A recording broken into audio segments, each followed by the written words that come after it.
Ça les gars, c'est les vraies choses de la vie là. Foie gras poêlé.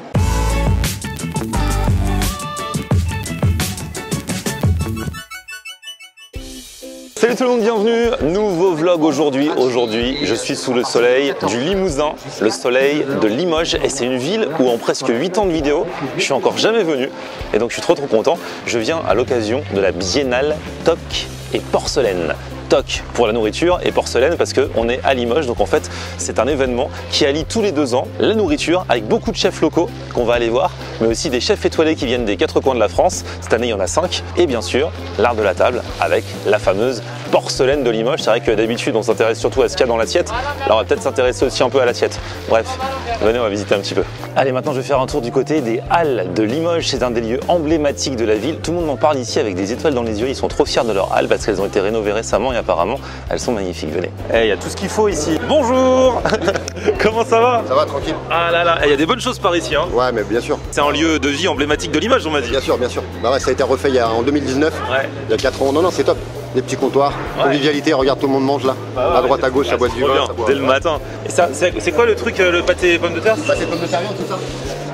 Ça, c'est vraiment une spécialité du coin. Vraiment, vraiment. Du coup, c'est quoi dedans? À l'intérieur. C'est du porc. Pommes de terre et porc. En étage, comme ça. Ouais, c'est pas mal. Ah, tu sais quoi, je dois prendre une part. Tu veux maintenant? Ouais, maintenant, ouais. Et ça, c'est quoi, galetou? Galetou, ouais, c'est une crêpe froide au sarrasin. Ça se mange froid. La vraie, c'est rillette de canard. On étale la rilleette de canard. C'est exactement la même recette qu'en Bretagne. En Bretagne, ils font ça sur une crêpière, ça la rend croustillante. Ici, on fait ça dans un poêlon, donc ça fait un grand blinis, un long blinis très fin. Ça éclate pas les bulles, donc ça reste moelleux. Et on étale de la rillette de canard. Ok, et là dedans, c'est rillette de canard, celle-là? Ouais, c'est ça. Tu roules la crêpe, tu prends un petit morceau, tu passes sur une grosse salade. Ah ouais. Ah, après, tu peux couper, partager pour plusieurs personnes. Ah, c'est marrant ça. Avec une base qu'on connaît, la crêpe, selon les régions, les endroits et tout, on peut trouver différents trucs quoi. Regardez-moi la beauté de la chose là. On voit bien donc la pâte, la couche de pommes de terre, la viande à l'intérieur, donc c'est du porc. Et on va goûter ça les gars. Donc il m'a dit ça se mange chaud. Il y a la crêpe froide, mais ça se mange chaud. Et la pâte a l'air incroyable. La viande aussi. Ça me fait penser un peu dans l'esprit au pâté lorrain. J'avais kiffé quand j'étais allé vers Metz, Nancy. Je suis pas sûr qu'il y a de la pomme de terre dans le pâté lorrain. Enfin, c'est le même esprit, c'est trop bon. Et il y a une autre spécialité du coin, c'est le clafoutis. J'adore les clafoutis, mais je savais pas que ça venait de la région de base. Je ne suis pas du coin. Est-ce qu'il y a une différence entre flognarde et clafoutis? Oui, effectivement. La flognarde, en fait, la flognarde, ça confond tous les autres fruits que la cerise. D'accord. Ah, clafoutis, c'est que aux cerises? Exactement. Ok. Et après, la flognarde, c'est le même appareil que le clafoutis, par contre. Mais on peut le faire avec tous les autres fruits. La pomme, la poire, la prune, tout ce qu'on veut. Si on dit clafoutis, par exemple, à la poire, ça n'existe pas? Non. À partir du moment où c'est autre chose que la cerise, c'est flognarde. C'est flognarde, okay. exactement. D'accord. On rigole pas avec l'appellation du clafoutis. Voilà, c'est ça. Okay. Là, je suis sur la place de la République et il y a plein de stands où il y a les chefs locaux justement et chacun il propose des petites bouchées à partir de produits du coin. Et il y a même des chefs étoilés bien sûr qui sont conviés. Et regardez l'ami Thibaut. Comment tu vas Thibaut? Très bien et toi? Ah bah super. On se voit sous le soleil de Limoges, tu vois, ça change un peu. On prolonge l'été un peu. Ouais. T'es déjà venu dans la région? C'est la première fois que je viens à Limoges. Et moi aussi. C'est fou. Ça fait 8 ans que je fais des vidéos, première fois que je viens à Limoges. Ouais, bon, en tout cas, super petite ville, tu vois, en se promenant. Très mignon.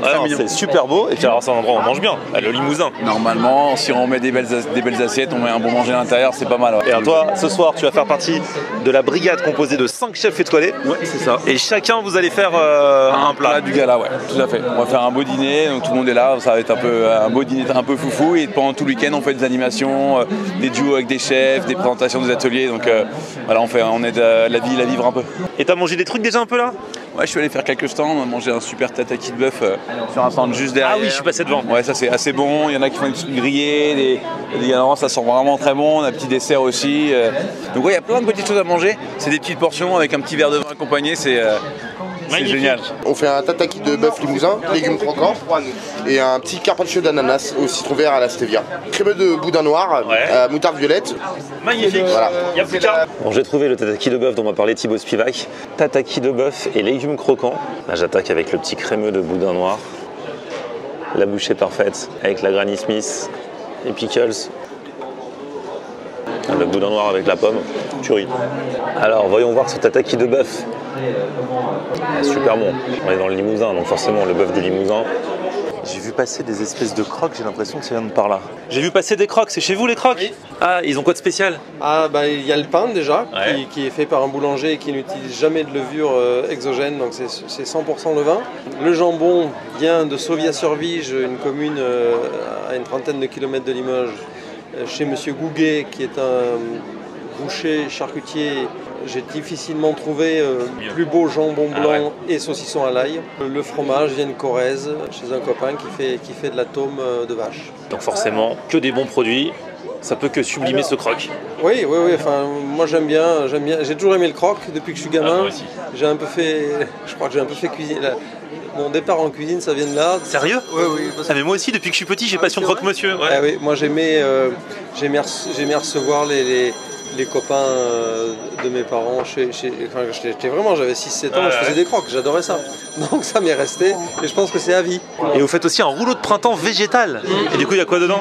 Céleri rave, carottes, sucrine, menthe, c'est tout simple et c'est très efficace. Ah ouais? Bah, écoutez, je veux bien tester alors aussi. Hein. Avec une sauce qu'on appelle nous au restaurant la sauce magique, sauce soja, ail, miel, citron principalement. Et gingembre, parce que le gingembre c'est important pour tout, y compris pour la digestion. Et il m'a parlé avec tellement d'amour de croque-monsieur que ça peut me donner envie que de manger. Hein. Ah, voilà. Ah, le pain est bon, hein. Plaisir simple de la vie. Voilà. Rouleau de printemps 100% végétal. Plein de saveurs, c'est trop bon. Donc là, restaurant La Gap. Alors, il y a quoi de bon ici ce midi? Alors à midi, on a fait une tartelette à la provençale avec une feta marinée à l'huile de basilic. En fait, la tartelette, c'est ça du coup? Alors ça, c'est la petite tartelette feuilletée. Ça fait un peu comme une petite bouchée à la reine visuellement, ouais, c'est ça? C'est ça, tout à fait, ouais. Donc là, tu as un petit tartare de légumes, c'est tout du cru, tomates, courgettes, poivrons, échalotes, ail. On a mis à mariner dans l'huile d'olive, sel, poivre, tout simple mais efficace. Une portion généreuse. Ah, je sais que t'es un gourmand. J'avoue. En plus là c'est des légumes donc on n'a même pas à culpabiliser. Voilà, c'est ça. Et là t'as la petite feta grecque qu'on a mis à mariner dans une huile de basilic du coup. Ouais. Donc voilà, et par-dessus on va venir rajouter quelques petites pousses côté végétal. Donc là c'est de l'amarante ça. Ouais. Donc on va mettre quelques petites pousses d'amarante juste comme ça sur le dessus. Et là c'est les petites pousses de moutarde du coup qui vont t'amener un petit peu de piquant sur la fin. Et là on peut faire une belle bouchée parfaite. Trop bien. Allez, on va la goûter cette petite tartelette là, avec le tartare de légumes et la feta. Météore, c'est quoi le météore du coup? Le météore, donc à Rochechouart, une création à base de noisettes et amandes. Hein, et par rapport à la météorite qui est tombée il y a 200 millions d'années à Rochechouart, c'est une ville à côté de Limoges. D'accord. Hein, voilà, et donc j'ai créé en forme de météore. Donc une météorite, et ça s'appelle le météore, le macaron à base de menthe et noisettes et sans farine. Et ça vous commercialisez ça où? Ouais, dans des boutiques, boutiques de la région et des offices de tourisme aussi. D'accord. Voilà. Ah ouais, ça fait souvenir de la région quoi. La météorite ça. C'est le genre de truc qui tient bien encore. Allez là, je viens d'être ailé à une grande tablée familiale pour trinquer avec eux, ça fait plaisir. Bah santé hein. Santé à la vôtre. Allez, à la vôtre. Ça c'est l'accueil à Limoges. Santé. Oui, du coup c'est la première fois à Limoges. En fait, comment je fais quand je vais dans ce genre d'événement? Je regarde les gens et j'essaye de trouver d'où ils viennent quand il y a un truc qui me plaît quoi. Là, j'ai vu des saucisses de canard et des tartines de foie gras poêlé. On m'a dit que vous faisiez des brochettes de saucisses et des tartines de foie gras poêlé. Exactement. Ah et ça c'est une figue au foie gras, magnifique. Bon voilà, je viens de passer commande à la ferme de Beauregard. C'est une institution dans le coin, ils sont là depuis 1977. Tartines de foie gras poêlé, la fameuse figue farcie au foie gras, brochette de magret, cou farci au foie gras, tartine au grillon de canard. Ça les gars, c'est les vraies choses de la vie là. Foie gras poêlé. Allez bon. Le cou farci au foie gras, ça aussi c'est une spécialité. C'est vrai qu'ils rigolent pas, ils mettent pas juste un petit bout de foie gras au milieu. C'est bon, ça fait un peu corned beef autour. Bon, j'ai bien mangé depuis le début de la vidéo, mais il faudrait peut-être un petit peu parler du contenant quand même, parce que c'est le festival Toc et Porcelaine, et c'est vrai que l'assiette, elle peut vraiment sublimer ce qu'on mange. Bonjour. Jusqu'à présent, j'ai beaucoup mangé, mais c'est Toc et Porcelaine, donc il faut parler de la porcelaine quand même. Bah oui. C'est important, on mange dans les assiettes. Exactement. C'est la base. Donc vous êtes porcelainière? Tout à fait. En fait, moi, je suis designer et décoratrice sur porcelaine. Donc, je crée mes formes, je les design, je les fais faire après à Saint-Thierry-la-Perche dans une usine. D'accord. Voilà, après, je les récupère et je les vends directement dans ma boutique où je les décore. Local, régional, quoi. Local, régional, exactement. C'est pas vous qui allez me dire le contraire. C'est vrai que le fait de manger dans une belle assiette, rien que visuellement, ça sublime le plat qu'on va manger. Ça change vraiment tout. Moi, je sais que depuis qu'on mange des assiettes colorées, voilà, graphiques, avec une belle couleur, ça change vraiment tout. Parce que ça met en valeur la nourriture qu'il y a dedans. On dit que le visuel, ça peut aussi changer psychologiquement un peu ce qu'on mange. C'est vrai ça ou Je pense que c'est vrai, oui. Quand c'est beau, c'est bon. Alors les bouchées, ce sont donc un maquis de queue de bœuf farci au foie gras de la ferme Beauregard, avec un petit chutney d'oignons rouges framboisés et un petit pickles d'oignons rouges. Voilà. Et le filet mignon de porc fumé au bois d'être, avec des petites pommes grenailles confitées à la graissoire et un jus au cèpe. Je vais taper dans ce filet mignon là, avec les petites pommes de terre grenaille et la crème de morille. Et le petit maquis de queue de bœuf au foie gras, là, j'avoue, il me fait trop envie. Ça a vraiment l'air de tout côté. Avec les petits pickles.